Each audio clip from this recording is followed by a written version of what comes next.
इस वीडियो में आज हम कवर करने वाले हैं कि किस तरह से हम NIOS का फॉर्म फिलअप कर सकते हैं। तो चलिए टाइम को वेस्ट ना करते हुए हम वीडियो को स्टार्ट करते हैं। सबसे पहले हम क्रोम पे जाएंगे और यहाँ पर हम सर्च करेंगे NIOS लॉगिन।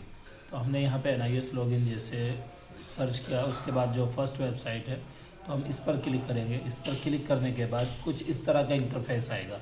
तो अगर हम यहाँ से लॉगिन करना चाहें तो डायरेक्ट यहाँ से लॉगिन कर सकते हैं, लेकिन हमें पहले रजिस्ट्रेशन करना है। तो उसके लिए हम क्या करेंगे, यहाँ इसका जो ये लोगो बना हुआ है हम इस पर क्लिक करेंगे। इस पर क्लिक करने के बाद हम यहाँ एडमिशन पर जाएंगे। एडमिशन पर जाने के बाद हम यहाँ एकेडमिक पर जाएंगे।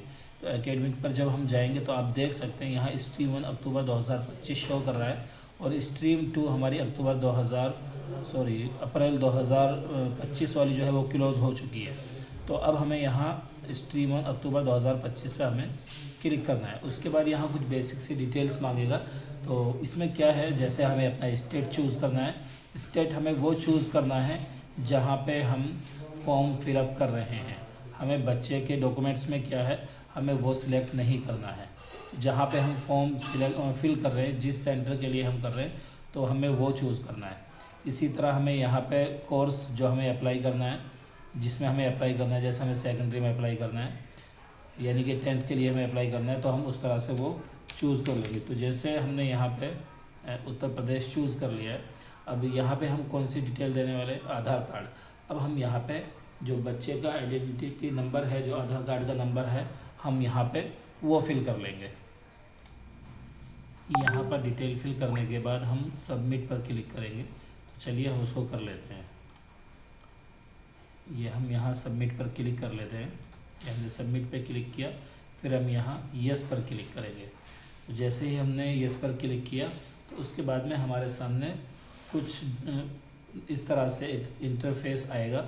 इसमें जो ये बेसिक डिटेल्स हैं ये हमें फिल कर लेनी है। जैसे नेम ऑफ़ कैंडिडेट, यहाँ पे हमें बच्चे का पूरा नाम यहाँ पे डालना है जो आधार कार्ड में है, फादर नेम डालना है, मदर नेम डालना है, डेट ऑफ बर्थ, जेंडर, और यहाँ पे आधार नंबर हमें डालना है, मोबाइल नंबर और ईमेल आईडी।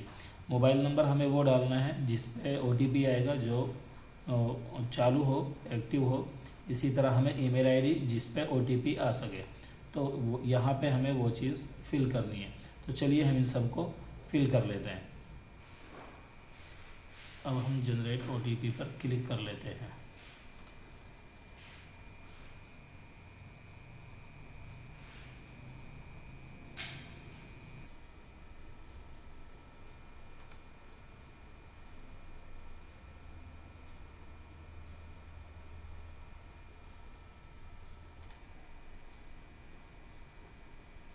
उसके बाद हम यहाँ सेल्फ डिक्लेरेशन पर क्लिक करेंगे और यहाँ नेक्स्ट पर क्लिक कर देंगे। यहाँ पे फिर से कुछ न्यू डिटेल्स हमारे सामने आएंगी जो हमें फिल करनी है। अब हम यहाँ पर वो एड्रेस फिल करेंगे जहाँ पर बच्चे का स्कूल है, जहाँ पर बच्चा पढ़ रहा है, या जहाँ पर आप जो है बच्चे का सेंटर जिस जगह पर दिलाना चाह रहे हैं, तो वहाँ के लिए हमें एक रेजिडेंशियल प्रूफ भी उसका देना होगा। तो जो एड्रेस हम यहाँ पे दे रहे हैं तो उसका हमारे पास में रेजिडेंशियल प्रूफ भी है। तो हम यहाँ पर वो डिटेल्स फिल कर लेते हैं। जो डिटेल्स हैं वो मैंने फिल कर ली हैं। अब मुझे सेम डिटेल्स इधर की तरफ भी चाहिए। जो इनका परमानेंट एड्रेस मैंने डाला है वही मैंने कॉरस्पोंडेंस एड्रेस भी लेना है इनका। तो मैंने वो एड्रेस डाल दिया है जहाँ पे मुझे इनका सेंटर लेना है। मुझे इस पिन कोड पर इनका सेंटर चाहिए, ये जो पिन कोड मैंने डाला है। तो मैं इसको यहाँ सेम एज परमानेंट एड्रेस पर क्लिक कर दूँगा। तो आप ये देख सकते हैं ये सारी चीज़ें फिल हो गई हैं जो मुझे चाहिए थी। अब उसी के नीचे कुछ थोड़ी सी डिटेल्स और आ जाती हैं, तो हम इन्हें भी फिल कर लेते हैं। देखिए जैसे हम डिटेल्स फिल कर रहे हैं तो उसमें मीडियम ऑफ स्टडी मांगा है। तो यहाँ पे साफ साफ लिखा हुआ है study centre will be listed based on the medium of study. Study material यानी stream 1 only will be provided based on the medium of study. तो आप इस चीज़ को देख सकते हैं, जैसे मैंने उर्दू सिलेक्ट किया था तो उस वक्त में ये लिखा हुआ है। तो हम इस पर क्लिक करके आगे चलते हैं और हमें इन चीज़ों का मुकम्मल ख्याल रखना है कि हमें यहाँ पे क्या क्या करना है। सबसे पहले आपको main cheese your previous qualification पे यहाँ नो स्कूलिंग हमें करनी है। ये चीज़ आप बिल्कुल अच्छे से जहन में रखें। इधर जो है हमें मीडियम ऑफ स्टडी चूज़ करना है, बाकी यहाँ पे ऐसी कोई चीज़ नहीं है जो हमें चूज़ करनी हो।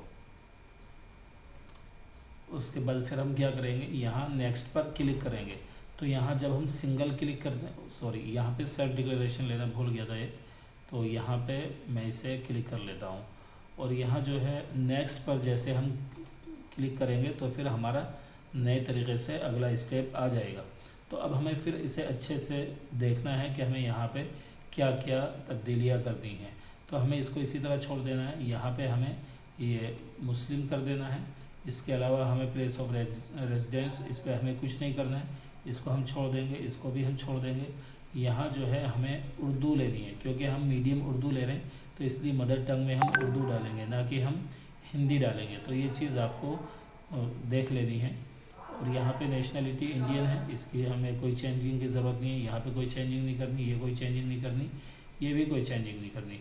तो हमें यहाँ मुस्लिम और उर्दू ये दो चीज़ हमें चेंज करनी है। बाकी अगर बाई चांस अगर यहाँ नेशनलिटी चेंज हो गई है तो आप उसको ठीक कर सकते हैं। यहाँ पे ये दो चीज़ें जैसे हम कर देंगे तो फिर उसके बाद हम नेक्स्ट पर क्लिक करेंगे, फिर से हम आगे की तरफ बढ़ेंगे।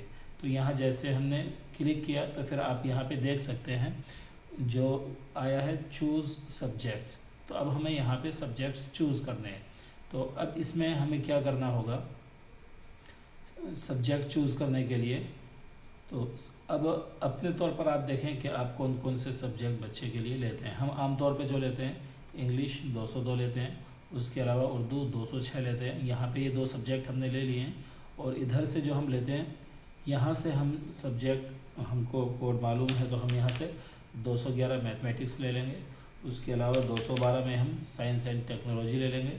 उसके अलावा 229 में हम डाटा एंट्री ऑपरेशंस, ये कंप्यूटर का सब्जेक्ट है, इसको हम ले लेंगे। तो 3 सब्जेक्ट हमने इधर ले लिए हैं और 2 सब्जेक्ट हमने इधर ले लिए हैं। तो ये सब्जेक्ट हमने यहाँ से चूज़ कर लिए हैं। इसके अलावा हमें यहाँ पे कुछ और नहीं करना, इसको हम छोड़ देंगे। अब यहाँ पे हम नेक्स्ट पर क्लिक करेंगे। इसको केयरफुली आपको देख लेना है पहले से ही। 202, 206, 211, 212, 229 जो मुझे चाहिए था वो मैं ले चुका। तो मैं यहाँ नेक्स्ट पर क्लिक करूँगा, फिर एक बार क्लिक करूँगा। तो हमें यहाँ 2 बार नेक्स्ट पर क्लिक करना होता है, तब उसके बाद हम आगे की तरफ बढ़ते हैं। तो अब क्या रहा है कि यहाँ पे स्टडी सेंटर, ये हम बेसिक डिटेल क्लियर कर चुके हैं, ऑप्शनल डिटेल्स जो है वो कर चुके हैं, सब्जेक्ट्स कर चुके हैं। अब हम यहाँ पे स्टडी सेंटर पर आए हैं।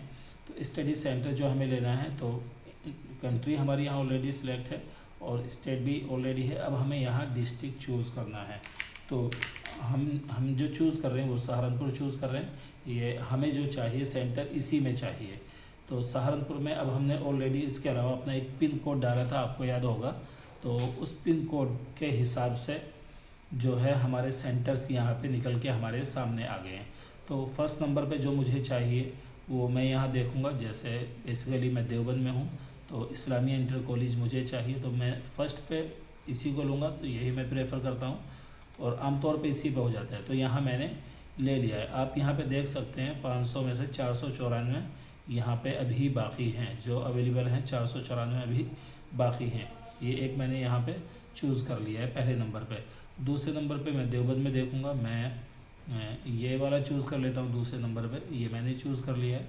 और तीसरे नंबर पे मैं इसको चूज़ कर लेता हूँ, ये मैंने चूज़ कर लिया। तो इस तरीके से आपको जो फर्स्ट पे रखना है, जो आप चाह रहे हैं उसको आपको पहले नंबर पर ही लेना है। आप ये नहीं कि हाँ चलिए ठीक है इसको ले लेते हैं, फिर इसको ले लेते हैं, फिर इसको। आप उसको लें जो आपके बिल्कुल नियर बाई हो, जो जहाँ पे ज़्यादा आसानी आपको रहे। तो आपको वो सेंटर चूज़ करना है यहाँ से। तो वो मैंने चूज़ कर लिया। अब हम 3 सेंटर ले चुके हैं, अच्छे से देख लेंगे कि हाँ जो फर्स्ट सेंटर है हमारा वही है या नहीं। तो अवेलेबल हैं सीटें यहाँ पे, बाई चांस होता है कि अपडेट नहीं होती हैं सीट्स। यहाँ 150 हैं, यहाँ भी 150 हैं, यहाँ 300, यहाँ 500 है। तो अच्छा खासा बड़ा सेंटर है, तो मैंने इसी पे इसको ले लिया। तो चलिए अब हम नेक्स्ट पर क्लिक करते हैं। तो नेक्स्ट पर क्लिक जैसे हमने किया तो अब आप देख सकते हैं यहाँ डॉक्यूमेंट अपलोड के लिए, तो हमें यहाँ फ़ोटो अपलोड करना है, यहाँ सिग्नेचर अपलोड करना है, यहाँ आइडेंटिटी प्रूफ में हमें इनका आधार कार्ड, और आधार कार्ड कोशिश ये रहे कि फ्रंट और बैक दोनों एक साथ में मर्ज कर लें और उसके बाद ही उसको यहाँ पे अपलोड करें तो और अच्छा रहेगा। बर्थ सर्टिफिकेट में हमें DOB इनका अपलोड करना है। इसके अलावा प्रीवियस क्वालिफिकेशन सर्टिफिकेट में आपको याद है हमने नो स्कूलिंग डाला है, तो हम इसको छोड़ देंगे।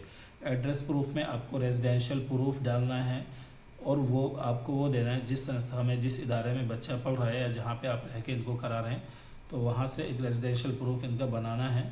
और वो रेजिडेंशियल प्रूफ वो होना चाहिए जो आपने शुरू में, सबसे शुरू में एड्रेस डाला था, वही एड्रेस पे ये वाला रेजिडेंशियल प्रूफ होना चाहिए, क्योंकि इसी बेस पे आपको सेंटर भी मिलने वाला है। अगर ये आपने किसी और एड्रेस का यहाँ पे अपलोड कर दिया तो फिर आपको स्टडी जो सेंटर था वो आपका उसमें चेंज तो नहीं होगा, लेकिन वहाँ से कमेंट आ जाएगी कि आपका एड्रेस अलग है और आपका जो स्टडी सेंटर है वो अलग है।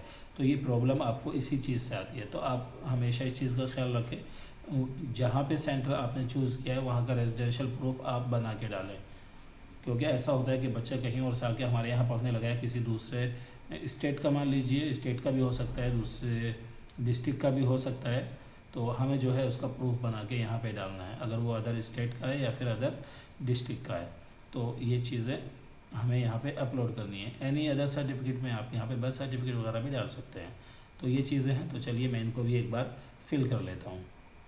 जैसा कि आप देख सकते हैं यहाँ पर जो डिटेल्स थी वो मैंने फिल कर दी हैं, वो मैं फिल कर चुका हूँ। तो अब हम जो है आगे चलते हैं, यहाँ नेक्स्ट पर क्लिक करते हैं। ये लास्ट में रिव्यू में कुछ इस तरह का फॉर्म आएगा, तो इसे आप देख सकते हैं। और जब सबसे लास्ट में आप नीचे की तरफ जाएंगे तो वहाँ पे आप इसका पेमेंट कर सकते हैं। तो आपको UBI पर जाके पेमेंट करना है, उसके अलावा आप करेंगे तो आपको चार्जेस पड़ सकते हैं। तो आप कोशिश करें कि UBI के ज़रिए आप पेमेंट करें। तो आप जैसे ही पेमेंट करेंगे तो आपका यहाँ पे सक्सेसफुल हो जाएगा। तो फिलहाल मैं अभी पेमेंट नहीं कर रहा हूँ। पेमेंट के बारे में तो आप जानते ही हैं, वहाँ पे जनरेट QR कोड के लिए आएगा, आप QR कोड जनरेट कर सकते हैं और दूसरे भी प्रोसेस हैं वहाँ पे, और UPI के थ्रू भी आप कर सकते हैं। तो आप यहाँ से पेमेंट कर सकते हैं। तो एक पूरा तरीका था, आई होप कि आपको अच्छे से समझ आया होगा। जैसा कि आप देख रहे हैं पेमेंट हम कर चुके हैं, साफ साफ लिखा हुआ है payment has been received successfully. Student login पर क्लिक करने के बाद अब हम क्या करेंगे, जो यूज़र नेम यानी कि जो ईमेल आईडी थी वही हमारा यूज़र नेम है, तो हम यहाँ पर ईमेल आईडी डालेंगे और पासवर्ड।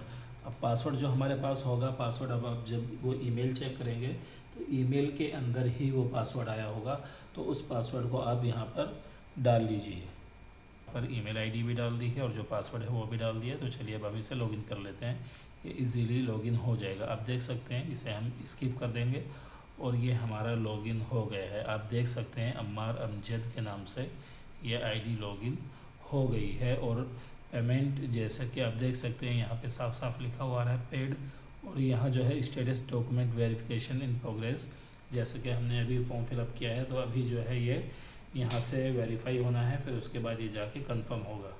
तो इस चीज़ का हमें वेट करना है। अभी हम यहाँ से ऑल डॉक्यूमेंट्स अपने फिल कर चुके हैं। आप यहाँ पे देख भी सकते हैं जो डॉक्यूमेंट्स हमने फिल किए हैं वो यहाँ पे ये सारे डॉक्यूमेंट्स हमारे आ रहे हैं, सब आप इनको देख सकते हैं।